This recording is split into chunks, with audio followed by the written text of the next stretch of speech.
Hi, everybody. Dr. Kristen of the Good Doctors of Abbey Research here. Abbey Research exists to educate about empathy in a way to help folks live more inclusively and cohesively. And that may sound like a lot of words, and it may be a little bit like a Hallmark card, but really we deeply believe that if people do the work to understand each other a little bit better, we can live in a more cohesive way than we currently are. And this series is a big part of that service. It's called Welcome to My World, and I get the privilege of chatting to people who are different than me, which is everybody, and probably different than you, about something they're an expert in, a story from their life, a hobby they do that we know nothing about, so that we can all learn just a little bit about something we maybe don't know a whole lot about. And today I am joined by Amanda Tyler, who is the Executive Director of the Baptist Joint Committee for Religious Liberty that you may have heard me talk about here on the channel. Sophie Herscher spoke about it. I've sent out a few newsletters, but we'll get into it a little bit more. They're based in Washington, D.C., and she leads the organization as it advocates for everyone's faith freedom. We'll get into that. Called a powerful advocate and a rising star in the sector by the Nonprofit Times, she was named one of the nation's top 50 nonprofit leaders in 2018. Also named Baptist of the Year by Ethics Daily in 2019 for her work leading Christians Against Christian Nationalism campaign, which we will also get to. She provides commentary on church-state issues to national media and is the co-host of the Respecting Religion series on BJC podcast. She's a member of both the Texas and the U.S. Supreme Court Bar, has experience working in Congress, in private legal practice, and in serving as a law clerk as a federal judge. She graduated from Georgetown University and the University of Texas School of Law and is easily one of the most impressive people in my personal life. Amanda, thank you so much for joining us.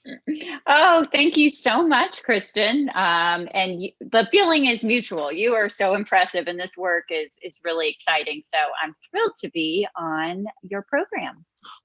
Well, for folks who did not get a chance to hear mine and Sophie's conversation, which I'll link below, I know Amanda because I am one of the fellows of the BJC, which is a group of young professionals where we're kind of gathered to learn about religious liberty and therefore become advocates for it. And I am part of the 2018 class. So it's been a couple of years since I've been trained in this, and I love that I learn more every single day. And one of the things that I've been learning a lot about, as you guys have been working, is exactly how insidious Christian nationalism is. So I'd love to open the floor up with that and talk to us about BJC's work in regards to Christian nationalism. Yeah, so we at BJC have been working pretty intently on raising awareness around Christian nationalism now for almost 2 years. I mean, I think in just a little bit of a larger frame. So BJC, we're celebrating our 85th year this year of being advocates for everyone's religious freedom. And so Christian nationalism as an issue has come up quite a bit in those 85 years, right? But 2 years ago, starting in 2019, we really saw more and more instances of Christian nationalism. It was becoming, I think more extreme, some of the examples, even deadly, but also everyday examples of Christian nationalism. And we thought it was really important for there to be a Christian response to Christian nationalism. So BJC, working in coalition with a number of other religious leaders and organizations, launched an initiative in July 2019 called Christians Against Christian Nationalism. And for folks who are watching this, you can learn more at christiansagainstchristiannationalism.org. I know, Kristen, that you've been personally a Christian against Christian nationalism for a long time now. A long time, yeah. So when we first started talking about this 2 years ago, Christian nationalism was more of an unknown term. Okay. I think it was much more often when I would say that people would say, well, what exactly is that? And I do want to define, what Christian nationalism is, because I think there is still some misunderstanding. But over the last 2 years, we've definitely seen and noticed that term being used more broadly in the culture. And I think that that's a good thing. I think that identifying what we're seeing and naming it as Christian nationalism is a really important first step to actually trying to root it out.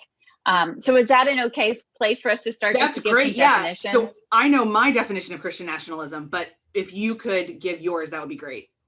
Yeah, so the way that we define it in the campaign, and then I would love to have a conversation here, kind of what you would add to this, but we Yeah. define Christian nationalism as a political ideology and cultural framework that tries to merge our identities as Americans and Christians. So I'm talking here specifically in an American context, Yeah. but I will note that Christian nationalism does occur in other countries.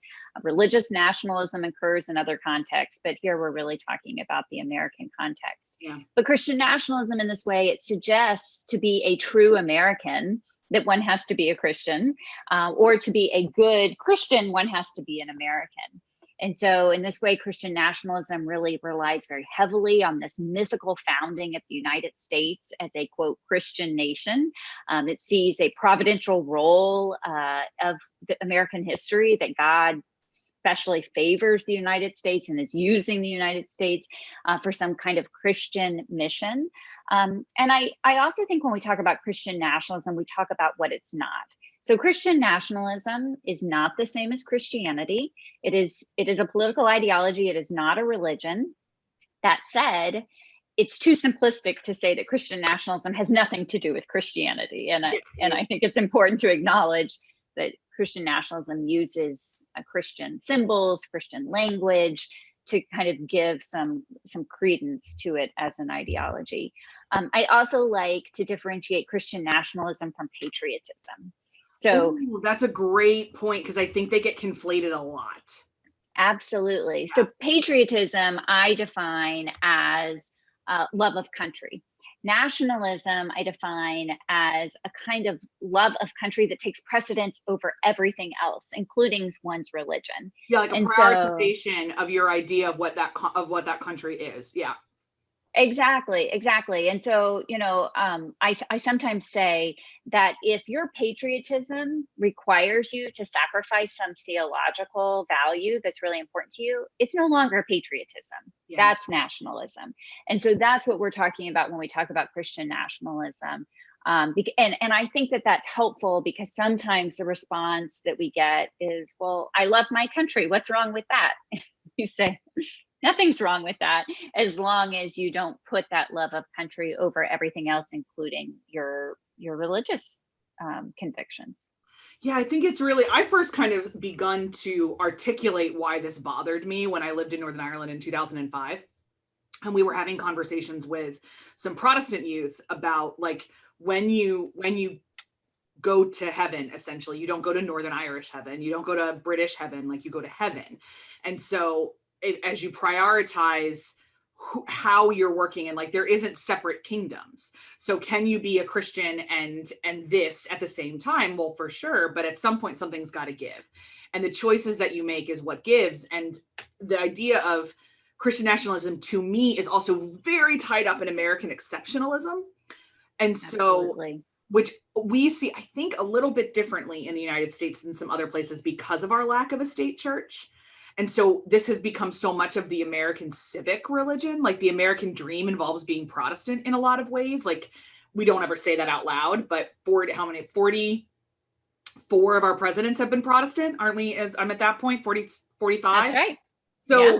we just kind of assume a generic Protestantism, and assume kind of a lot of things around that. So the exceptionalism is the real problem to me in this thing, because if you believe firmly that America is exceptional at everything, which, what a pleasant fiction to live in, then you're going to have to decide why it's exceptional, and then you're going to have to do it as deity. You're going to have to decide that God blessed it, because otherwise you have to address things like genocide and economic, disparity and some other things like that. In order for you to buy into exceptionalism, you have to buy into deity in some way, I think.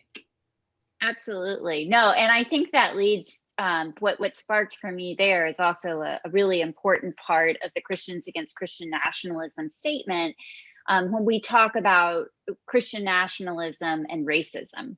So Yes. we say that Christian nationalism often overlaps with and provides cover for white supremacy and racial subjugation.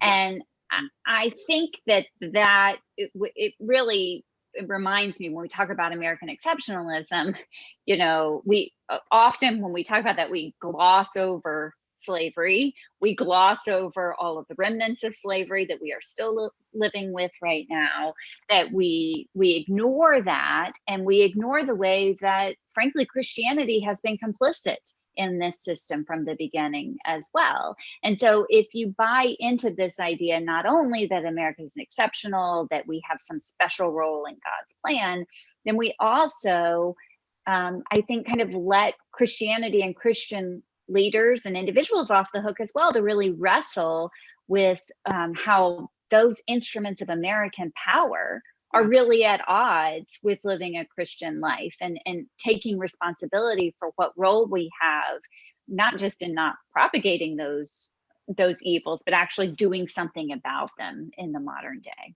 Yeah, I mean, there's a level at which we have to call a spade, right? Like, America has the money it has because it had almost unlimited natural resources, because we summarily executed everybody who had access to those resources before we showed up. Like, that's what it comes down to.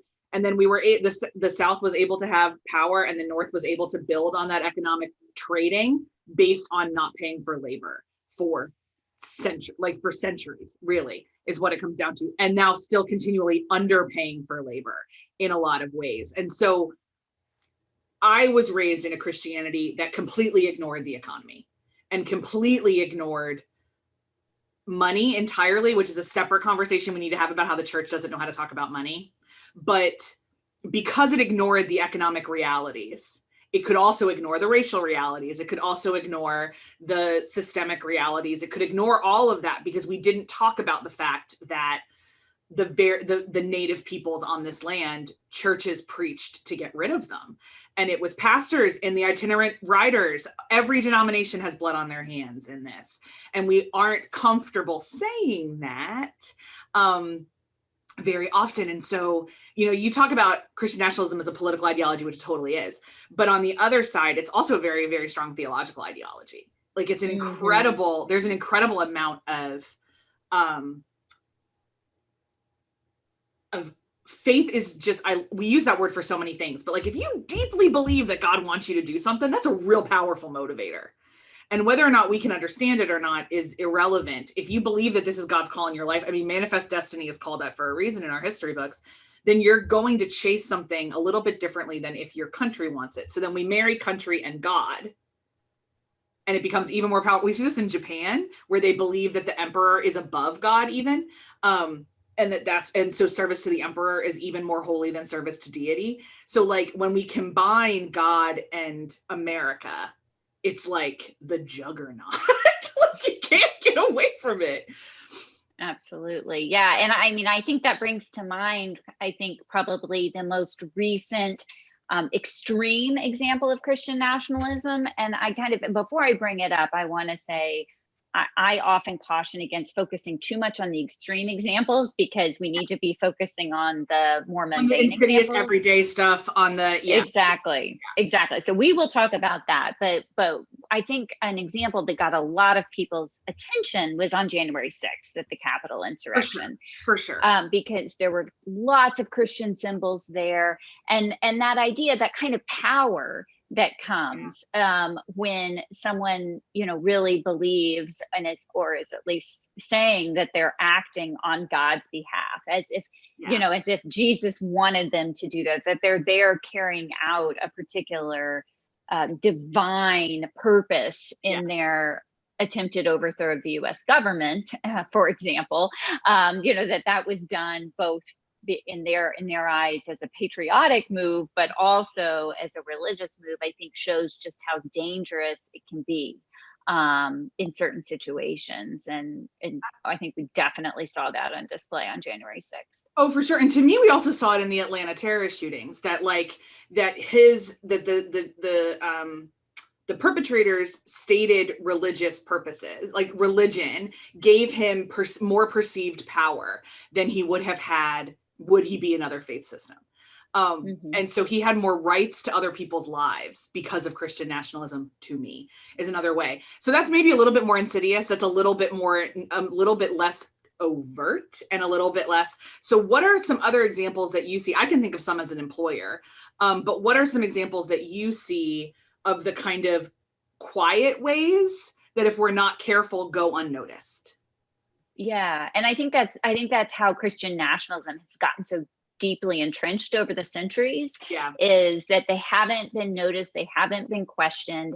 You know, some examples are things that are really examples of civil religion, things like "In God We Trust," not just as a national motto, not just as something that's on our money. But there have been some state legislative bills over the past few years that would require the posting of "In God We Trust," just those words without any kind of context or anything else, like on the walls of every public school in a state. You know, this idea that, again, it sends this signal to the children present that to be a good American, you have to believe or trust in this God, whatever that might mean. So that's like an example of an insidious form of Christian nationalism. I love that you brought up the idea of it being a theological ideology as well, not just a political ideology. And I think some examples of Christian nationalism can be right there in our houses of worship. So when I present on this, you know, sometimes the most controversial point of my presentation is when I put up a picture that has an American flag on the altar. You know, this is the quickest way, you know, to start a heated debate in a house of worship is, let's take that American flag down off the altar. But I think it's an example of Christian nationalism, and it's an example of worship of the country, or putting it on an equal level, or sometimes even a greater level than our allegiance to God. And it's something that, again, I think needs to be questioned. And then each house of worship, I'm not here to advocate for taking all the American flags out of sanctuaries. I'm here for advocating to have a conversation about it. Yeah. Why is that so important? Why is it so sensitive to even question that when you're in a house of worship? And I think kind of grappling with some of those questions and some of that, just some of those assumptions that have gone unquestioned for so long, I think is important. You know, as we're having this conversation this week, there was a video that surfaced of Rick Santorum talking at a values my former state senator. Yes. Yes, I believe we'll link it in the show notes if anybody's curious. Yeah. So I mean, I think it's a great example too of just like the telling of this history. And in there he talks quite a bit about religious liberty and this story. You could talk about American exceptionalism in this speech. It's a Kool-Aid he has drank for sure. Yeah, but it tells a particular story of American history that has gotten repeated so many times over the years, to the point that it gets repeated sometimes in Supreme Court decisions as if it's just true. Like, this country was founded on religious liberty, and here's the history XYZ. And I think kind of going back and being a little more curious about that history, wondering what stories aren't being told, where are the complexities in this. I think those are the kinds of ways those are some of the insidious forms of Christian nationalism that we hope that our initiative, Christians Against Christian Nationalism, provides tools for people to have conversations and talk through some of those things about how we might try to root out this ideology in the hopes of having both a more free and inclusive society, pluralistic society, but also in protecting Christianity, because Christianity itself can really be compromised by Christian nationalism, as we've discussed. And so this idea of really staying true or trying to reclaim, I think the best of our Christian tradition requires interrogating Christian nationalism. I completely agree. And one of the words that I tend to use for how a lot of Christians talk about America is empire. And which is, as somebody who had the privilege of going to seminary and has had the privilege of learning a lot about the kind of academic side of our faith, the entire faith system was set up to be anti-empire. So there's some stuff that we've done as an institutional faith system that needs to be questioned. And this is a great example and a great time in our history, I think, to be questioning it. I think I think that's it. Now, I want to address something that I get asked all the time when I say I'm a religious liberty fellow, which is that we're using the same phrase that Rick Santorum used, but we mean it really differently. So can you touch on that a little bit? Yeah, absolutely. So I think it really is related to this idea of Christian nationalism, because more and more often when I hear people like Rick Santorum and lots of others talking about religious liberty, they're really talking about Christian nationalism. Yeah. That's really, now no one who is really infused by Christian nationalism is ever going to self-refer to themselves as a Christian nationalist, No, right? probably not. But I think learning to kind of spot what some of those things are. So in our Christians Against Christian Nationalism initiative, the centerpiece is a statement with 8 unifying principles. And those principles are really a restatement of what religious freedom for all means. I mean, the statements are things like people of all faiths and none have the right and responsibility to engage constructively in the public square. It means the statement says things like that one's religious beliefs or lack thereof should not have any impact on their standing in civil society.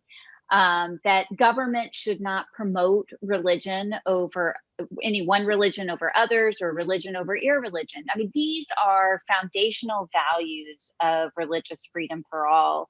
And so, we restate some of these principles in this statement because we really think that the best antidote to the poison of Christian nationalism is a recommitment to religious freedom for all. But I think you're absolutely right that you have to be clear about what that means, and especially because the language is so confused right now. And we're still not at a point that I'm going to cede that language but I do think we have to be really clear about what it means. And we hope that the statement at Christians Against Christian Nationalism can help provide some of that clarity about what religious freedom for everyone really means.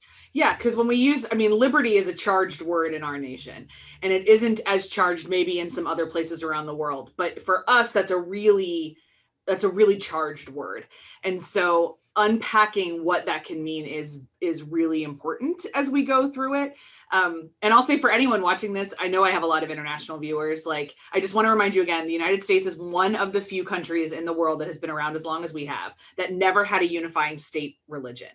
And so when Amanda refers to that we weren't, we were founded on religious liberty, and that's a bit of a myth. It's an easy myth to believe because of just the particular group of people that kind of cobbled themselves together to subjugate this land and found this country.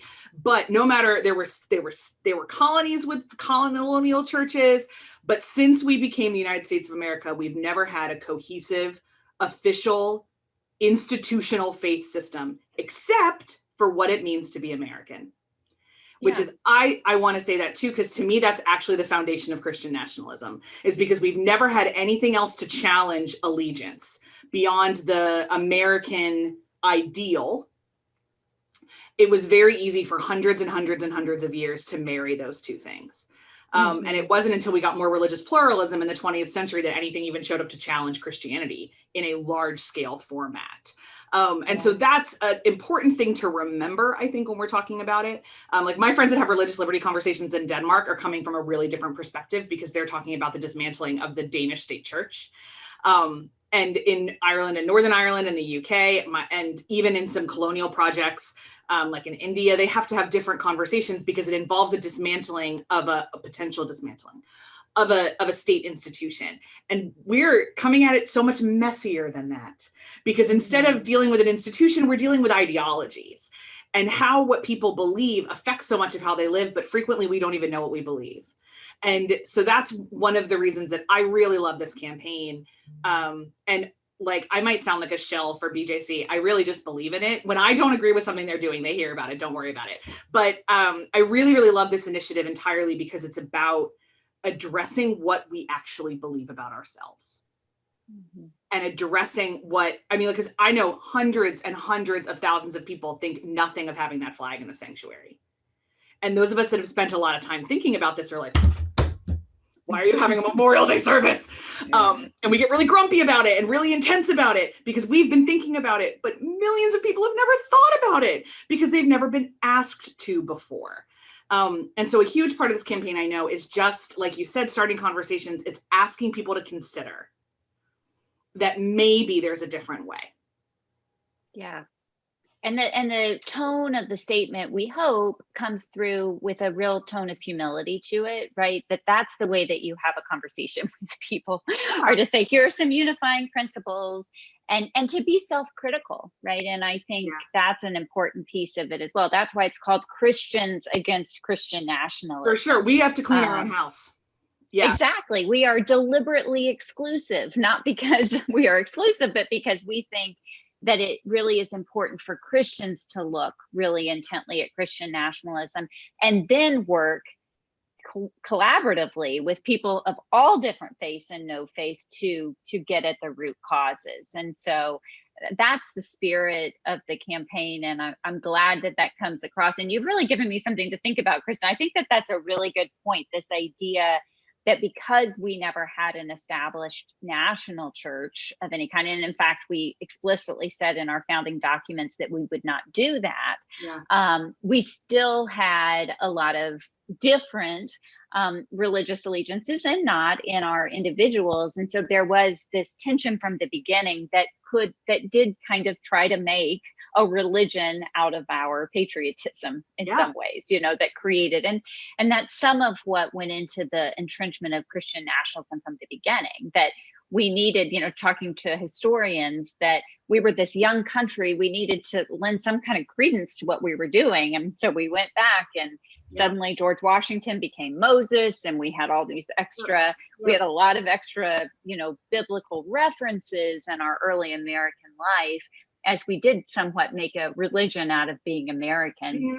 And I think it goes even back further than that, to be honest, because when I think about the Puritans and the particular stuff they brought over. So, I mean, so much of the Puritans' theology was to work really hard. And in order to be a good person, you had to work really hard, and you could never take breaks because breaks were for after you're dead. And I look around at American culture now and I was like, so they decided what it meant to be American before we even really cognitively understood what it meant to be American.